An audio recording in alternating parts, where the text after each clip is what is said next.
प्रश्न 1, नीचे दिए गए कथन सत्य हैं या असत्य, कारण के साथ अपने उत्तर दीजिए। ओके, तो प्रश्न 1 है, प्रत्येक अपरिमेय संख्या एक वास्तविक संख्या होती है।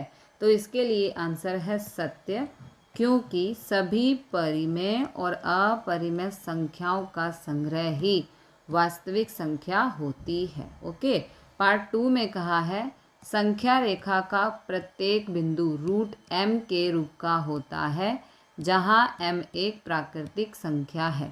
इसका मतलब है कि संख्या रेखा पर जितनी भी संख्याएं होती हैं वो किसी न किसी संख्या का वर्ग होती हैं। तो इसका आंसर मैंने यहाँ पर लिखा है असत्य, क्योंकि -5, -4, -3 इस प्रकार बहुत सारी संख्याएं संख्या रेखा पर वास्तविक संख्याएं हैं जो किसी भी प्राकृतिक संख्या का वर्गमूल नहीं है। ओके, पार्ट 3 में कहा है, प्रत्येक वास्तविक संख्या एक अपरिमेय संख्या होती है।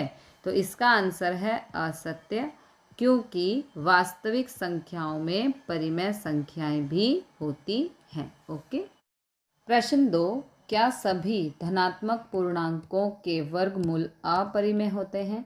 यदि नहीं, तो एक ऐसी संख्या के वर्गमूल का उदाहरण दीजिए जो एक परिमेय संख्या है। सभी धनात्मक पूर्णांकों के वर्गमूल अपरिमेय नहीं होते हैं, जैसे कि √4, 4 वर्ग है 2 का, जो एक परिमेय संख्या है। प्रश्न 3, दिखाइए कि संख्या रेखा पर √5 को किस प्रकार निरूपित किया जा सकता है।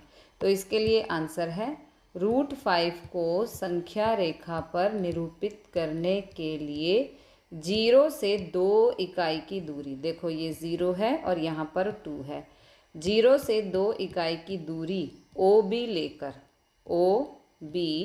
लेकर उस पर एक लंब, ये लंब, ओके, AB बनाया, इसको नाम दिया है AB और ये बनाया है लंब, जिसकी लंबाई 1 इकाई हो। इसकी लंबाई 1 इकाई होनी चाहिए। 0 से B तक 2 और A से B की लंबाई 1। ठीक है, इस प्रकार OA की लंबाई